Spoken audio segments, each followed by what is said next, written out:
গরু খাসি আমি মনে করি রোজার মাসে একটু কম খাওয়া উচিত, অ্যাভয়েড করেন।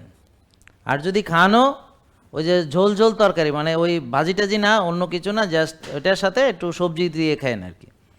তবে মাছ ভালো অপশন, মুরগি ভালো অপশন, তারপরে হাঁসের মাংস না খাওয়া উচিত, কারণ অন্য কিছু না, খেলে ক্ষতি নেই। তবে ওই যে গরু পাক, বুঝতে পারছেন, সহজে হজম হলো লাউ শশা জাতীয় এগুলো।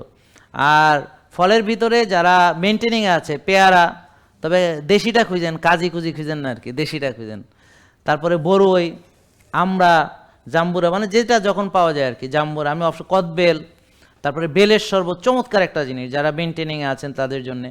আর যাদের আমাদের মতো সুস্থ যারা আলহামদুলিল্লাহ, তারা একটু মধু অ্যাড করতে পারেন, শরবতটা আরও মজা লাগবে, চিনি না, মধু।